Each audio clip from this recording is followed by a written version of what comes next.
A paz do Senhor. Nesse vídeo eu vou fazer o resumo do livro Desmascarando Satanás. Esse livro aqui, escrito pelo Ray Stedman. Ray Stedman, foi pastor da igreja Peninsula Bible Church em Palo Alto, Califórnia, Estados Unidos, por 40 anos. Autor de vários livros, e aqui cita aqui alguns dos seus livros. Então ele já escreveu sobre vários temas. Esse livro é um livro que foi publicado pela primeira vez em 1975. É um livro um pouco antigo, no entanto, é um livro muito atual. Aqui diz também que essa edição é de 99, ou seja, com certeza ele fez algumas atualizações, mas é um livro atual porque ele trata de um tema muito importante, ele fala do inimigo, então a gente precisa conhecer quem nós estamos combatendo.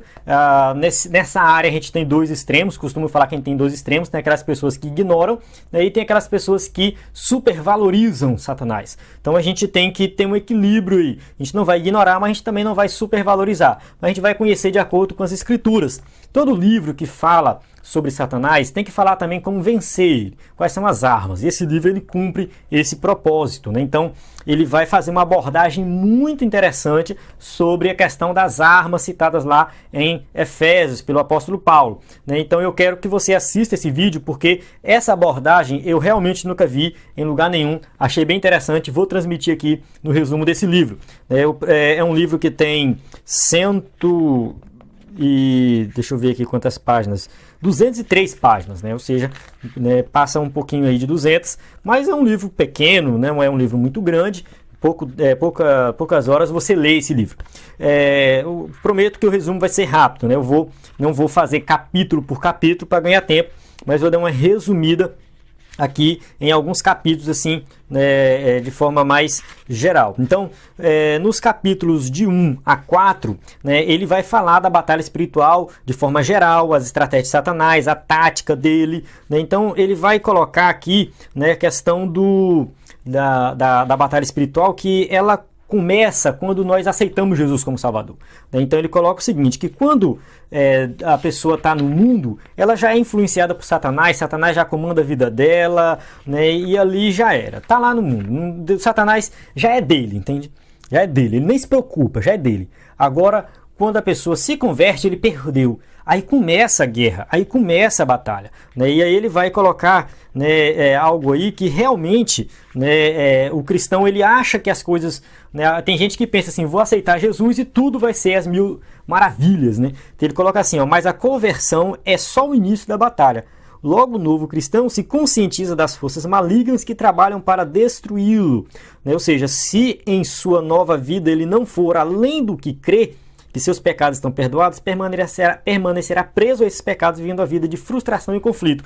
É o que acontece com muitos crentes que creem em Jesus como Salvador, mas não é liberto do pecado. Então a pessoa continua ali aprisionada. Então qual é a situação dessa pessoa se ela não se conscientiza dessa batalha espiritual? Então tem gente que vive cometendo os mesmos erros, os mesmos pecados e não percebeu ainda que não está liberto de forma completa. Alguém que não recebe libertação total ainda está cativo sob o controle dos poderes das trevas de Satanás. Não há exceções. Então ele coloca aqui que se a pessoa não se libertou é porque ela ainda não é salva. Então é algo muito sério. E aí ele vai dizer aqui que, a concluir esse capítulo, a Bíblia nos diz que sem Cristo nós estamos sob a influência de uma potente força maligna que influencia nossos pensamentos e reações. Então isso aqui realmente é algo que está baseado nas Escrituras, por isso que eu gostei desse livro, que ele vem realmente trazendo aí o tema batalha espiritual baseado no que as Escrituras ensinam. E aí ele vai colocar aqui que o único que venceu Satanás foi Cristo. Então aqui no capítulo 3 ele já coloca, o único da história sempre derrotou Satanás, não só na sua vida, mas também em sua morte, foi o Senhor Jesus Cristo. Então quem está em Cristo já derrotou Satanás, já venceu. Ou seja, tem que crer nisso, tem que assumir isso aí, essa postura de um cristão vencedor. E aí ele vai avançando aqui, vai falando das táticas que Satanás usa contra os cristãos. Ele coloca assim, é verdade que Satanás não pode derrotar totalmente o cristão, isso aí não vai acontecer, mas o diabo pode desmoralizar o cristão. Então a gente não pode perder o foco disso aí, se ele não vai me derrotar totalmente porque eu estou em Cristo, no entanto ele pode me desmoralizar. Então tem que estar consciente disso aqui, né? E ele coloca assim: os mundanos perdidos não são um problema para ele, pois já estão presos nele. Então, bem claro, né, o que eu falei no começo, já está em Satanás, já está preso em Satanás, né? Mas a presença dos cristãos no mundo incomoda muito o diabo, né? Então, assim, o cristão ele faz toda a diferença, né? E aqui a gente entra agora no capítulo 5, vou avançar aqui para o capítulo 5, né? E ele fala assim: armados para a batalha. Então aqui ele vai pegar Efésios 6, de 14 a 17, né? Que ele vai falar, né, das nossas armas, né? Vestindo a couraça da justiça, os pés com a preparação do evangelho da paz, braçando sempre com o escudo da fé, né? E aí com a qual podeis apagar os dados inflamados do inimigo. Estou lendo rápido só para a gente ficar ciente aqui, né, de quais são essas armas, né? O propósito aqui é realmente, né, fazer um resumo rápido do livro sem tomar muito tempo. E aí é algo que, uma interpretação, como eu falei no começo, que eu gostei muito, né? Ele vai falar assim, né, deixa eu colocar bem aqui: a armadura, em resumo, nada mais é do que uma simbólica descrição do próprio Senhor. Olha só, geralmente a gente trata as armaduras, tal, fala das armaduras e tal, o que é o escudo, como que o soldado romano usava o escudo e qual o propósito do escudo, mas fica muito abstrato, né? Ele fala isso aqui no livro, né? Mas o que é isso na prática? Né? Como que eu uso o escudo? Como que eu uso, né? A espada parece que é algo mais palpável porque é a Bíblia, né? Mas como que eu uso o capacete da salvação? Né? Como que eu uso as sandálias da preparação do Evangelho da Paz? Né? Então ele bate nessa tecla, né? Ou seja, como que a gente usa isso na prática? Aí ele vai falar: isso nada mais é do que uma simbologia do próprio Cristo. A armadura é Cristo. Olha só. E o que ele está preparado para fazer, para ser e fazer em nossas vidas. Então, ou seja, o que é que Cristo vai ser para mim? O que é que Cristo vai fazer em mim? Então, isso é a armadura. Ou seja, eu estou em Cristo, então eu tenho a armadura. Eu já tenho todas elas, né? Não tem isso de ter uma e não ter a outra, né? Se você tem Cristo, você tem todas elas, né? E aí ele vai explicar aqui cada uma dessas armaduras. O cinto da verdade. Você não pode guerrear até que tenha o cinto da verdade ao redor do seu corpo. Então, quando for ameaçado pelo desânimo, depressão, apatia espiritual, frieza e sentimentos similares, lute contra, lembrando-se que você primeiro se tornou um cristão, deixando-se circundar pela verdade. Jesus falou: eu sou o caminho, a verdade e a vida. Ninguém vem ao Pai senão por mim. Ou seja, o próprio Cristo é a verdade. Então, a arma aqui, né, ou seja, esse cinto da verdade, né, é a verdade que está em Cristo. Então, quando o diabo chegar para colocar dúvida, para colocar medo, você fala: não, eu creio na verdade, né? E aí ele vai falar aqui, explorar bastante a couraça da justiça. Achei bem interessante, porque aqui ele coloca que a couraça da justiça nada mais é do que a sua justiça diante de Deus através do sacrifício de Jesus na cruz. Se você aceitou Jesus como seu Salvador, né, Senhor e Salvador, então a couraça da justiça já está sobre você. Pode ficar descansado, pois seu coração e emoções estão perfeitamente guardados, adequadamente protegidos contra ataques.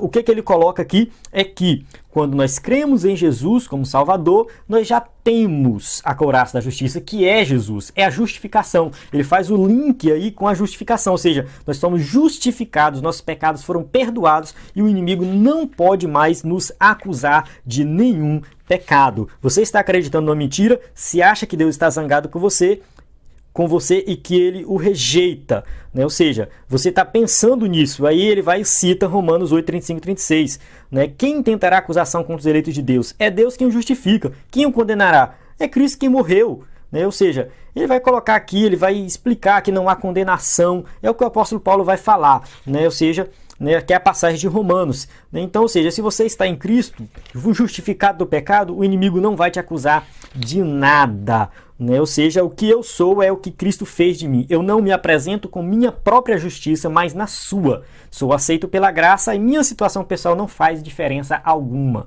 Então, ou seja, não importa o pecado que você cometeu, o que você fez. Tem gente que vive oprimida, um cristão vive oprimido pensando nos pecados lá que ele cometeu lá atrás. Mas isso aí já passou, né? Ou seja, você já sofreu, pode até estar sofrendo a consequência, mas Cristo já perdoou, você foi justificado, a couraça da justiça. né? E isso, eu gostei muito dessa abordagem, né? E aí ele entrando no capítulo 6, ele vai falar de resistindo ao diabo, dados inflamados, né? E aí ele vai colocar aqui, né? Deixa eu ver se eu acho aqui como que você apaga os dados inflamados. Vamos avançar para a próxima arma, né, que é o capacete da salvação, né, ou seja, né, a nossa...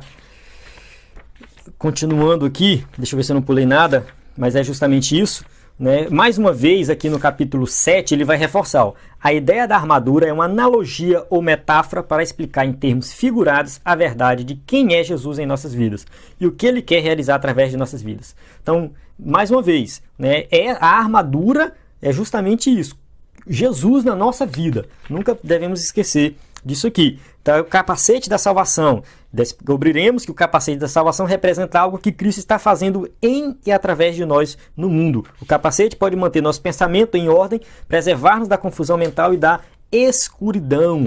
O apóstolo Paulo fala, né, não vivo mais eu, mas Cristo vive em mim, ou seja, Cristo está na nossa vida, né? E ele vai abordar aqui sobre a salvação e vai falar da salvação futura, né, que Cristo vai voltar, que vai consumar todas as coisas, vai derrotar Satanás de uma vez por todas e nós seremos glorificados, onde a nossa salvação será consumada, né? Então ele fala muito dessa esperança, né, que um dia todo esse sofrimento, tudo isso vai acabar. Somente a esperança da salvação pode manter nossas mentes e corações calmos e imperturbáveis no dia da batalha e no dia da escuridão. Então esse aqui ele encerra esse capítulo 7 falando que, né, somente a esperança da salvação. Ele bate muito nessa tecla a questão da salvação. E por último a esgrima espiritual, que ele vai falar aqui, né, que a espada é Cristo, né? Então ele coloca aqui a palavra e o Cristo, ou seja, é uma coisa só, né? Ele coloca assim, ó, Colossenses 3,16, ele cita assim, ó, habite ricamente em vós a palavra de Cristo. Instruí-vos e aconselhai-vos mutuamente em toda sabedoria, louvando a Deus com salmos, hinos, cânticos espirituais, com gratidão em vosso coração. Aqui Paulo indica que a autoridade de Jesus e a autoridade das Escrituras são uma e a mesma. Ou seja, a autoridade das Escrituras, está aqui a Bíblia, e a autoridade de Cristo é a mesma coisa.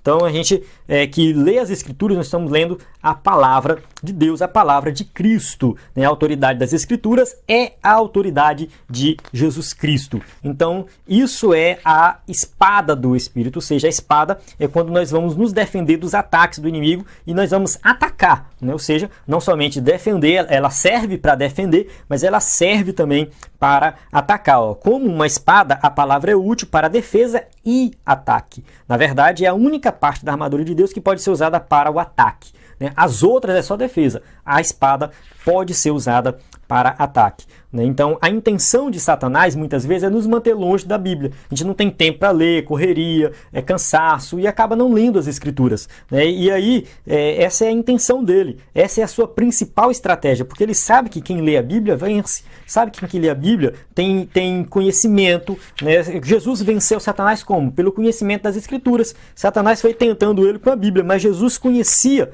né? Ele era o dono, né, das Escrituras. Então ele cita aqui a tentação de Jesus. Toda vez que fala de tentação, vai ter que colocar a tentação de Jesus e como Jesus venceu. Ele é o nosso maior exemplo, né? Tudo que a gente passa dificuldade, ele já passou. Se você passou tentação, Jesus também passou, né? Das piores possíveis, e ele venceu como? Através da palavra. Então aqui ele vai dar realmente essa interpretação para as armaduras de Efésios, que eu gostei dessa interpretação dele, né? E aí, por último, ele vai dar algumas dicas aqui, enfrentando, né, revestindo com as armaduras, orar, né, por onde eu começo, né, conversar com a família, ele vai dar algumas dicas, né, não fique ansioso com nada, ore a respeito de tudo, né, o resultado de tudo isso é a paz, né, e aí ele vai dar ele vai falar muito de oração, né? Orando com promessas, como que a gente vai orar, né? Então é bem interessante. Todo final do capítulo tem uma oração. É bom você ler essa oração também, caso você leia o livro, né? E aí ele vai falar da postura infalível, como que o cristão vai se portar, né? Então ele cita novamente Efésios 6:11, né? E aí ele vai citar aqui, vai falar um pouco mais da batalha espiritual, né? Ou seja, assim, Jesus já venceu a batalha lançando sua ofensiva de uma tosca cruz de madeira. Cabe a nós agora ficarmos firmes no território que ele nos garantiu, usar a armadura que ele nos deu e aproveitar e experimentar a nova vida e a grande aventura que é nossa. Temos que nos apropriar daquilo que Deus nos deu e não deixar que algo seja perdido ou tomado de nós. Então aqui ele vai fazer uma chamada para ação, né? Diante de tudo isso que você leu, de tudo isso que você estudou, né? Se porte agora como um cristão que usa essa armadura, né? Então aqui ele vai finalizar deixando bem claro que existe essa batalha espiritual, né? Mas que nós em Cristo já vencemos, né? Permaneça firme, meu amigo, firme-se no seu território, a vitória em Cristo é nossa. Então é um livro muito bom, eu recomendo. Se você puder comprar esse livro, né? Desmascarando Satanás, né? Aí ele vai colocar aqui atrás, né? Vencendo a batalha diária contra Satanás. Um textozinho aqui que vai te incentivar a conhecer mais do livro e comprar o livro, né? Então é um livro que, para quem vai estudar sobre batalha espiritual, pregar, ensinar e aplicar na própria vida, eu recomendo muito esse livro, né? Então espero que você tenha aprendido aqui sobre esse tema, né? Um tema muito importante. Se você quiser saber mais, né, tem mais vídeos aí para você assistir sobre resumo de outros livros, né? Pode seguir nas redes sociais, no Instagram, Facebook, né, no YouTube, dentro do site do EBD em Foco, você vai encontrar muito conteúdo de vários assuntos para você se aprofundar no conhecimento da Palavra de Deus. Até a próxima!